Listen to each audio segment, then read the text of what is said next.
Le Mac d'Esther, c'est l'actualité du parc technologique de Limoges. Confinement oblige, voici un best-of, avec comme fil conducteur la céramique. Commençons avec le projet clé, un projet européen lancé en 2018. À suivre, le portrait de Rémi Farge, ingénieur céramiste. Et pour finir, le mode d'emploi du Centre de transfert de technologie de la filière, le CTTC. Le Mac d'Esther, c'est parti! Lancé avant l'été et pour une durée de 5 ans, le programme européen clé va bénéficier aux professionnels des céramiques de 6 pays. Le pôle européen de la céramique basé à Esther informe et anime les céramistes et les collectivités concernées. Alors c'est un programme européen, Interreg Europe. Il est constitué de 6 partenaires et en fait il consiste à partager les bonnes pratiques au niveau européen dans les régions dans lesquelles il y a une forte dynamique plutôt céramique, pour partager des avancées au niveau innovation dans les céramiques artistiques plutôt. Et en fait, le but à terme de ce projet, c'est que toutes les régions partagent leurs bonnes pratiques au niveau de leur politique régionale pour aider les petites entreprises, et notamment les PME, à développer l'innovation dans les céramiques artistiques. On peut avoir des innovations au niveau des matières premières utilisées, au niveau des couleurs mises au point avec des émaux particuliers. Il y a également des innovations au niveau des procédés de mise en forme. L'innovation est au cœur des arts du feu depuis bien longtemps. Chez Artoria, elle donne le tempo à la manufacture. L'ADN et l'histoire d'Artoria s'articulent autour du développement de contenants à destination principalement de la cosmétique et des spiritueux. Alors nous réalisons de la céramique d'art, mais sur un niveau industriel. Voilà un bel exemple d'une réalisation pour une grande maison de cosmétiques française dont le brief était assez simple. Ils souhaitent, compte tenu de leur positionnement, développer des contenants recyclables. Le secret de fabrication, il est à l'intérieur, je ne vais pas le révéler, mais l'idée c'était d'arriver à pouvoir verrouiller ces pièces à l'intérieur de cet écrin à partir d'une petite subtilité technique, et c'est bien pour ça que nous on met au point justement des petites solutions techniques pour réaliser nos céramiques. Petites solutions techniques qui débouchent parfois sur une innovation mondiale. On a mis 1 an à mettre au point cette bague qui est un trésor d'innovation avec énormément de détails techniques, des tolérances à respecter, donc les tolérances c'est un peu notre ennemi dans la porcelaine, avec un diamètre à respecter de 15 en haut, plus 0, moins 0,3 et 12,8 sur le col, de façon à sertir une pompe FEA15. Donc, cette innovation est une première mondiale réalisée ici à Limoges, et c'est le fruit du travail avec 2 entreprises, Artoria et Kaolin,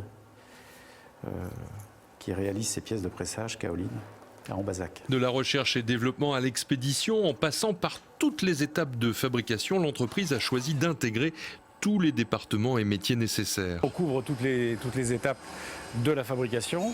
Donc on va commencer par la création, le modelage, le coulage, c'est-à-dire le façonnage des pièces, la phase de finition, c'est-à-dire qu'après séchage des pièces, on va améliorer et bavurer un peu toutes les aspérités qu'il y a sur les pièces. On va avoir la phase de première cuisson, donc on cuit nos pièces et après cuisson on émaille. Et enfin, une fois les pièces émaillées, on les décore, on les décalque ou on fait du pain-main. Et derrière, on va expédier et gérer les expéditions jusqu'au choix du coffret final souhaité par le client. Tout ne se fait pas en fait en porcelaine, en céramique.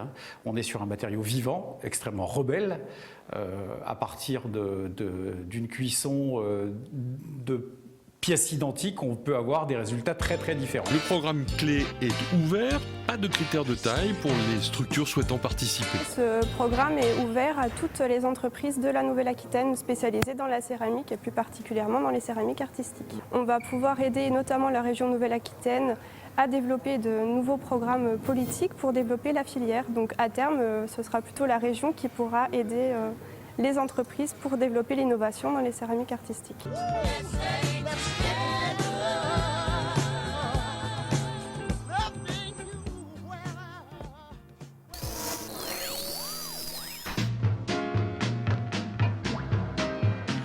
produit de l'enseignement supérieur limousin, Rémi Farge s'est orienté vers la céramique technique assez rapidement. Aujourd'hui, il est en train de créer son entreprise à l'incubateur de la Vrule, l'agence pour la valorisation de la recherche universitaire du Limousin. Son laboratoire est de l'autre côté de la rue, à l'IRSER. J'ai fait donc l'école de céramique qui s'appelait l'ENSI, qui est devenue ENSI-LENSI, au cours duquel j'ai pu apprendre à travailler sur ces matériaux-là. Et à la suite de ça, donc, j'ai eu mon diplôme d'ingénieur et j'ai travaillé 2 ans en tant qu'ingénieur d'études au laboratoire IRSER sur la thématique de liants minéraux qui sont assez proches des matériaux que je développe actuellement. On a la chance, quand on fait l'école, de pouvoir accéder à une partie des équipements qui sont présents sur ce laboratoire. Et du coup, la transition s'est faite naturellement. Je connaissais l'ensemble du pôle, donc c'était assez agréable. Il y a une très bonne équipe, des moyens de qualité et des personnes aussi très compétentes dans ces matériaux-là. Les céramiques sont désormais partout, dans nos véhicules, nos téléphones, les objets du quotidien. Elles seront bientôt sous nos roues, quel que soit le véhicule. C'est-à-dire que c'est un revêtement 100% minéral qui est destiné à la technique routière. Donc le but est de protéger et d'augmenter la durabilité des chaussées existantes en appliquant ce revêtement de façon très mince, donc avec une épaisseur inférieure au centimètre, pour prolonger la durée de vie de ces chaussées. C'est un liant 100% minéral, donc on s'affranchit de toutes les problématiques que l'on peut rencontrer avec le pétrole, c'est-à-dire les émissions de fumée nocives, l'extraction de ressources fossiles et de pouvoir le réutiliser, donc c'est un matériau 100% recyclable. S'affranchir du pétrole par des liants minéraux, donc céramiques, ça c'était vraiment quelque chose d'intéressant, et la possibilité de pouvoir valoriser des déchets que l'on considère comme des coproduits industriels finalement, et de pouvoir les intégrer pour limiter les coûts d'extraction et les coûts de fabrication, ça c'est des thématiques qui me tiennent à cœur, et c'est pour ça que j'ai décidé de l'appliquer aux routiers, un secteur qui est quand même, le transport c'est le second émetteur de gaz à effet de serre, donc pourquoi pas réduire au niveau des infrastructures. Des efforts sont faits au niveau des moyens de transport, l'électrique ou autre. Maintenant, pourquoi pas s'intéresser à l'infrastructure. Vous avez 4 échantillons avec 4 coloris bien distincts, une couleur relativement claire qui va permettre de limiter le phénomène de réchauffement urbain. Par la suite, des couleurs avec des argiles qui contiennent un peu de fer, donc qui auront une tendance à devenir un petit peu rouge, rosé, qui permettront de signaler des voies de circulation différentes. On pourrait très bien se dire une chaussée à base de pétrole qui sera de couleur foncée, noire, puis après un dégradé en fonction des voies de circulation, une voie de bus, un passage piéton, des voies cyclables, et aussi apporter de la texture, donc ici un revêtement lisse pour faciliter le déplacement de tout ce qui est trottinette et vélo, où on a besoin d'une surface relativement lisse, tout en conservant une certaine rugosité pour permettre une adhérence, et au contraire un matériau très rugueux pour justement améliorer l'accroche et signaler des zones dangereuses. Un nouveau procédé, une découverte, cela se protège le plus tôt possible. Après la phase de développement et de recherche et de développement, ces travaux ont fait l'objet d'un dépôt de brevet pour protéger le procédé, le revêtement, pour pouvoir communiquer librement sur ce produit et d'aller démarcher finalement des entreprises des travaux publics pour leur proposer des partenariats et après commercialiser ce produit en leur vendant le procédé, le revêtement prêt à l'emploi. L'innovation, c'est toujours un moment de surprise. Est-ce que ces entrepreneurs ont été surpris quand vous leur avez présenté le projet ? Oui, tout d'abord, ils ne s'attendaient pas forcément à ce que ce type de laboratoire s'intéresse à ces matériaux. On s'attend plutôt au TP, et puis les grands groupes ont leur propre laboratoire de recherche où ils développent leurs produits. Là, c'était un petit peu la vraie rupture technologique en proposant une alternative aux produits bitumineux via ce revêtement minéral. Scientifique, assurément Rémi Farge l'est. Mais pour devenir entrepreneur, il a choisi de s'appuyer sur un incubateur d'entreprise. L'intérêt de passer par cette structure, c'est de pouvoir bénéficier d'un accompagnement qui permette de créer l'entreprise dans les meilleures conditions. Donc on bénéficie d'une aide à l'accompagnement sur toutes les parties administratives. Entrepreneur, c'est un grand mot, mais pour l'instant je suis en cours de création, et donc l'objectif c'est d'arriver à créer l'entreprise début d'année 2020. Pour pouvoir démarrer l'activité et commencer la commercialisation des produits. Monter les dossiers, c'est assez compliqué, il faut souvent prendre son temps, ça demande de se préparer, Et du coup, c'est vrai que quand on vient d'un cursus scientifique, il faut un certain temps d'adaptation. Mais heureusement, la Brûle est là pour accompagner justement dans toute cette démarche-là. Ces derniers mois, le scientifique entrepreneur s'est inscrit à différents concours afin de promouvoir son projet. Lauréat du prix Coup de pouce et du concours Pépite Léonard de Vinci, il a gagné en visibilité, en budget aussi. Du temps passé pour se présenter à considérer comme un investissement. C'est un investissement qui vaut le coup puisque derrière ça amène ça élargit le champ au niveau de la communication et on a un peu plus de crédibilité. Quand on part de zéro, on a juste un projet et on n'a pas forcément le retour des différents acteurs locaux.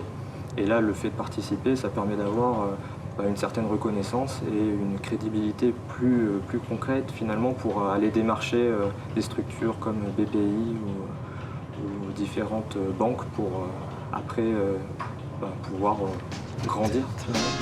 Et je l'espère. Le CTTC est une association loi 1901, créée en 1984 à Limoges et qui a pour objectif de soutenir l'innovation et le développement économique dans les entreprises en faisant le lien entre recherche fondamentale et l'industrie.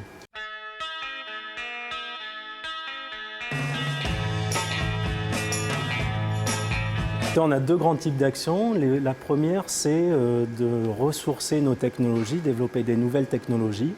Donc on investit également beaucoup dans la recherche et développement en partenariat avec les laboratoires de recherche. En premier lieu, le SPCTS qui est à Limoges. Et le deuxième grand type d'action, c'est de faire des services de recherche et développement pour les entreprises, en premier lieu françaises et également les entreprises européennes, en leur transférant des technologies qui ont atteint un certain degré de maturité. Notre cœur de métier, c'est vraiment de dépasser l'échelle du laboratoire et commencer à digérer les technos pour pouvoir les transférer aux entreprises.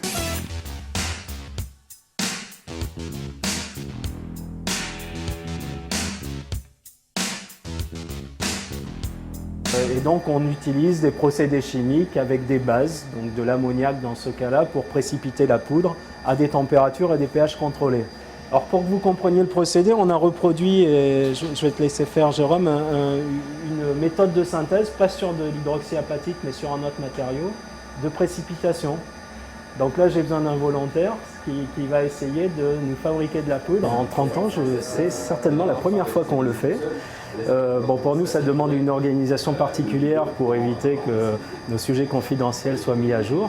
Mais c'est avec grand plaisir qu'on accueille aujourd'hui le grand public afin de découvrir effectivement ce que c'est qu'un procédé céramique, à quoi servent ces matériaux très particuliers qui ont assez peu d'utilisation grand public ou en tout cas qui ont des applications grand public insoupçonnées.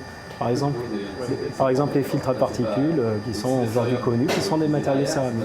On peut trouver au sein du CTTC donc, ce type d'équipements qui sont des équipements d'atomisation. Typiquement, ce sont des outils qui permettent de transférer d'échelle des technologies, des process céramiques. C'est l'occasion donc de tester ce qui sort du laboratoire avant d'aller au niveau industriel. Voilà, à l'échelle du laboratoire, on va pouvoir faire ce genre d'opération à l'échelle de quelques centaines de grammes. Ici, on va traiter plusieurs dizaines de kilos et à l'échelle industrielle, on sera sur plusieurs tonnes de produits. Alors par exemple, ce qui se passe aujourd'hui dans ce laboratoire, là, c'est top secret ou vous pouvez m'en parler un peu ? Écoutez, ce n'est effectivement pas top secret, puisque ici nous préparons tout simplement des poudres qui seront ensuite pressées sur une presse afin de fabriquer des objets tubulaires. Et là par contre je ne vous dirai pas à quoi servent ces objets.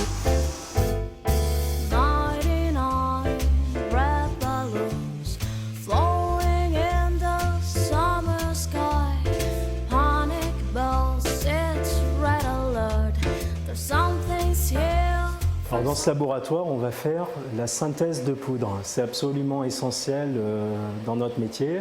Effectivement, des fois, on a besoin de fabriquer nos propres poudres plutôt que de les acheter au niveau commercial pour des céramiques avancées très spécifiques. Par exemple, pour le secteur biomédical ou encore la chimie de la catalyse. Ici, on fait de la chimie des solutions qui mèneront à des céramiques plus tard, mais c'est tout à fait connexe à nos métiers. En fait, on va chercher des compétences sur différents secteurs de la chimie, de la physique, de la science des matériaux, en fonction des besoins industriels. Pour acquérir ce type d'équipement, nous avons eu besoin de fonds publics et nous avons été aidés par la région Limousin et le FEDER qui a financé en partie cette machine.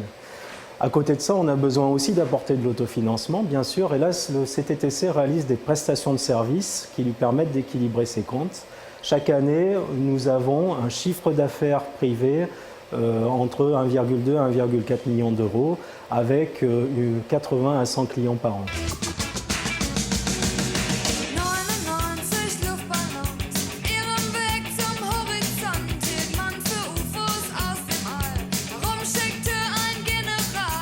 Notre ambition est de travailler dans les cadres du plan Usine du futur de l'Union européenne et de la France, en développant des technos qui vont être beaucoup plus flexibles, beaucoup plus écologiques, qui relèvent les grands défis sociétaux actuels, donc des technos numériques.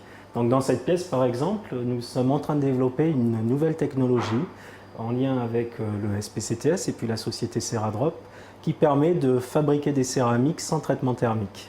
Donc des couches fines avec des nouvelles fonctions. Donc on est capable avec cette techno de lever un certain nombre de verrous technologiques qui sont des verrous classiques pour les céramiques. Par exemple, fabriquer une céramique à froid, aujourd'hui personne d'autre ne sait le faire. Donc dans cette salle, nous utilisons une imprimante jet d'encre Ceradrop et nous aidons la société Ceradrop et la société DISA Solar à concevoir des cellules solaires souples de 3e génération fabriquées par impression. On est dans une société de connaissances où les entreprises, pour être compétitives, doivent proposer de l'innovation, en tout cas en France.